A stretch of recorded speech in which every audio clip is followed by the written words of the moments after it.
Friends, you must agree that international politics is becoming more and more like a theater of the absurd, where instead of talented actors, amateurs appear on stage, managing to disgrace themselves even without much effort.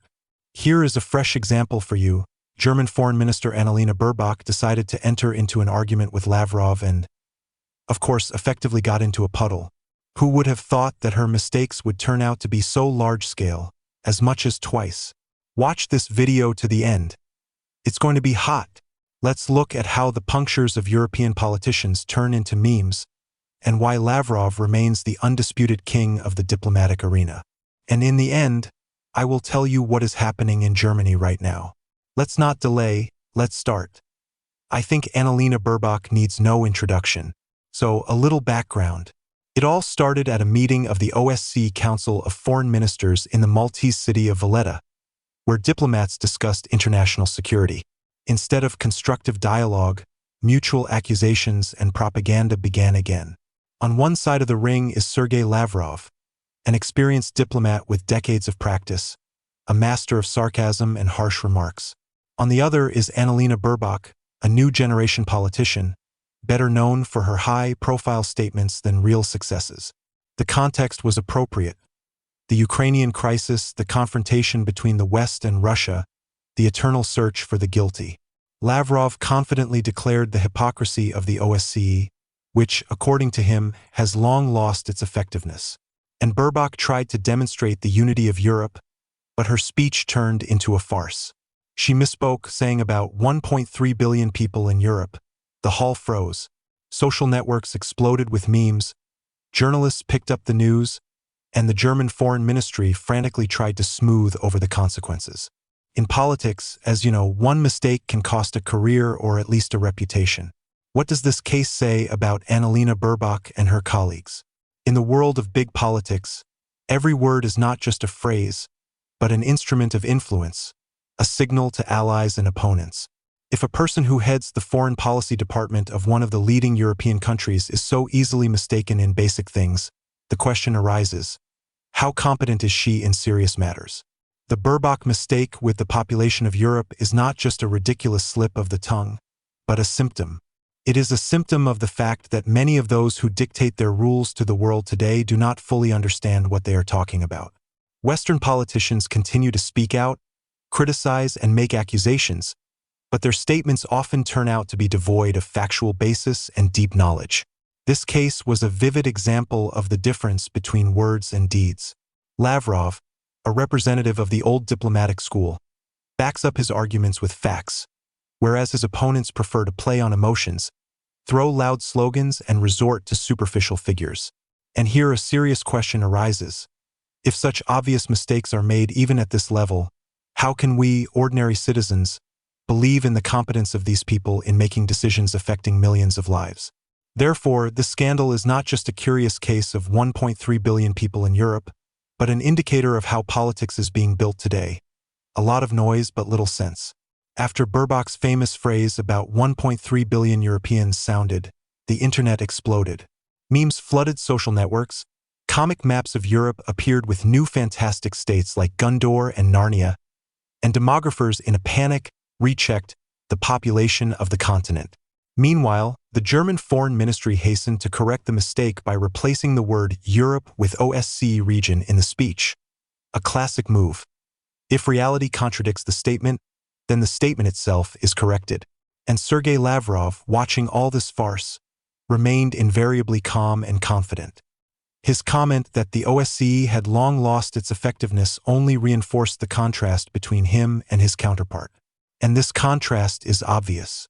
On the one hand, we see a diplomat who states his position in a reasoned and clear manner, and on the other hand, a politician who is confused even in basic figures. But it's worth looking deeper. Figures like Baerbock are perfect for the West. Why? Because their emotional speeches and loud slogans are much more effective in the media space than dry and strict facts. Lavrov talks about serious things. The Nazi regime in Kiev, the destruction of international agreements. And Baerbock makes speeches about the unity of Europe and the steadfastness of values. All this sounds nice, but where are the specifics? And now we are faced with a key question. Can politics be based on such weak foundations? Can big words, unsupported by facts and knowledge, lead to peace and stability? Or is it just a way to distract attention from real problems?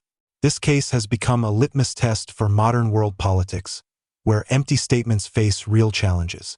And the more such clashes there are, the clearer it becomes that the foreign ministers of major countries sometimes find themselves unable to adequately cope with their duties. Baerbock's mistake is not just a ridiculous factual blunder. It is a powerful blow to her reputation. Imagine a room full of ministers, experts, diplomats, and instead of convincing arguments, something sounds that makes half of those present frantically search for confirmation on Google. The irony of the situation is that this case with Baerbock clearly demonstrates the real value of loud statements by Western leaders. All their slogans about the unity of Europe, the supremacy of democracy, and the inadmissibility of aggression now sound false and unconvincing. How can you take them seriously if they can't even handle the basic facts? Against this background, Sergei Lavrov remains aloof from the absurd spectacle.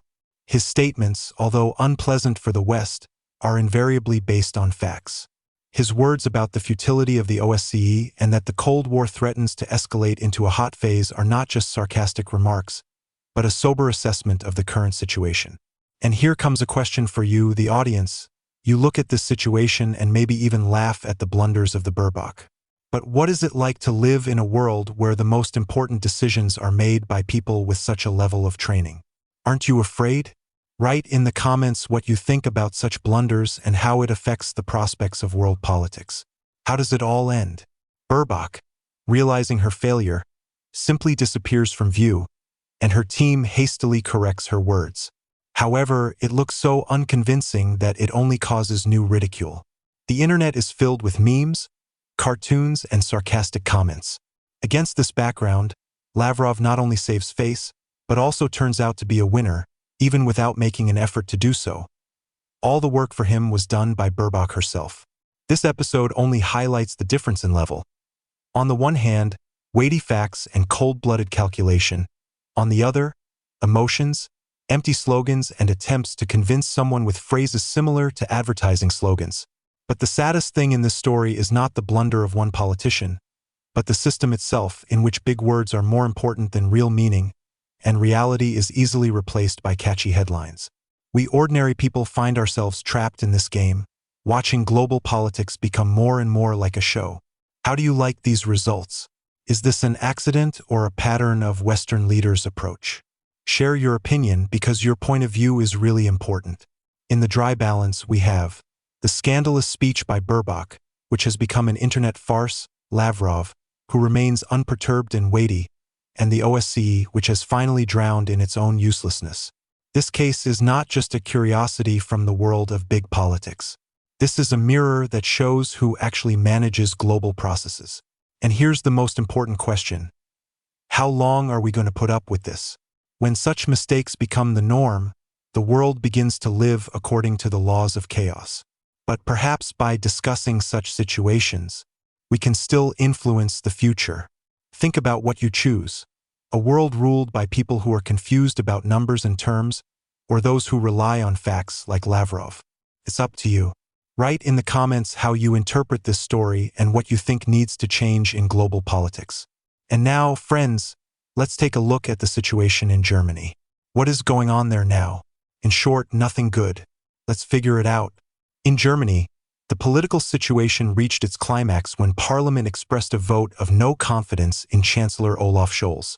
This was the culmination of a political spectacle that has lasted for the past months and attracted attention not only in Berlin, but also beyond its borders.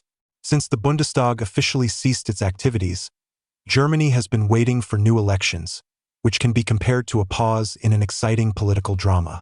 At this moment, Alice Weidel, the head of the Alternative for Germany party, enters the scene, who made a sharp speech in which she criticized Olaf Scholz and his policies, which, according to her, brought Germany to a catastrophic crisis. Weidel said that a lot of efforts need to be made to destroy the country's economy so successfully. Germany, in her opinion, is in crisis, and the economic situation is deteriorating, despite the government's attempts to keep the situation under control. The economic situation in Germany is really not ideal. Research shows that Europe's largest economy is heading for decline. high energy prices, abandonment of Russian gas, falling exports and declining GDP growth. All this affects the lives of ordinary Germans, whose incomes are decreasing and their business is losing competitiveness. Experts say that if the situation does not change, Germany risks falling into a protracted economic decline. The results of the policy of the current German government show significant problems, especially in the field of energy and economic situations. For example, Annalena Baerbock, the Minister of Foreign Affairs, calls the refusal of Russian gas a manifestation of courage, but German experts consider this decision short-sighted. After the imposition of sanctions, Germany found itself in an energy crisis, which was aggravated by rising energy prices, which in turn hit the industry hard. Thousands of enterprises went bankrupt, and many large companies began to move production abroad. Economist Thomas Hagen argues that the government's energy policy threatens the future of German industry, especially the automotive industry, which has long been a symbol of the country's success. Robert Habeck, the Minister of Economy and architect of the Green Transition, also contributed to the deterioration of the situation. His law on heating, the introduction of restrictions on cars with internal combustion engines, and the increase in taxes on SO2 emissions caused a wave of criticism among businesses and the public. Automakers such as Volkswagen and BMW said the new regulations put them at a disadvantage compared to Asian competitors. The questions also relate to German diplomacy towards China. Political scientist Christoph Lang notes that instead of building partnerships, Germany uses conflicting rhetoric, which complicates the situation of German companies that depend on the Chinese market. The social division within the country remains an important issue. Baerbock argues that Germany is united in its challenges, but sociological research shows the opposite. Support for opposition parties such as Alternative for Germany is growing in the eastern regions, while the coalition is losing popularity in the west. In recent years, the level of support for the ruling coalition has fallen to 14%, which highlights the deepening division. During the 3 years of the coalition's rule, it is difficult to find solutions that would significantly improve the quality of life of citizens.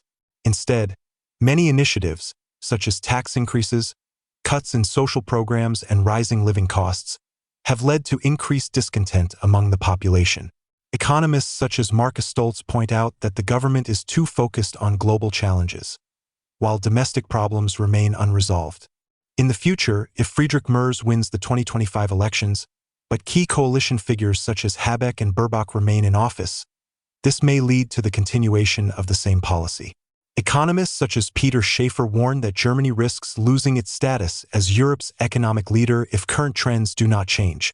The country has to find a new path of development that will allow it to maintain a balance between ecology, economy, and social stability, but so far it seems that this balance has been lost, and Germany is moving downhill. And now I would like to express my opinion. Reading this material, it is impossible not to be surprised how strange the approach of the German government looks, especially when it comes to the decision to abandon Russian gas. Annalena Baerbock calls it a display of courage, but to be honest, it rather looks like a political perpetuation of one's own ambition without taking into account the real consequences. Of course, ideally, maintaining environmental standards is important, but when it puts an entire economy at risk, it seems that it has become too carried away with global ideas, forgetting about the needs of its country. It's not just stupidity, it's a blatant misunderstanding. I can't help but notice that Germany has been at risk of losing its balance between ecology and economy in recent years. All these loud statements, such as support for green energy or courage in politics, resemble more rhetorical techniques than real solutions. And if Baerbock really believes that she is saving the world, then I would recommend that she take a look at how her decisions affect ordinary citizens and businesses. It is, of course, ambitious to keep up with global trends, but if the economy suffers against this background, it is worth considering whether Germany is losing its aspirations. These data raise serious questions. How will these changes affect the management of the region? What steps will the parties take to either maintain their positions or catch up with competitors? What role do bright personalities like Weidel play in changing the political picture? Your opinion is important. Share your thoughts in the comments. How do you assess the prospects of the Greens and leftists? Do you think the success of AfD is a temporary blip or a long-term trend? And most importantly, How will all this affect the future of politics in Germany? Thank you for your attention. See you later.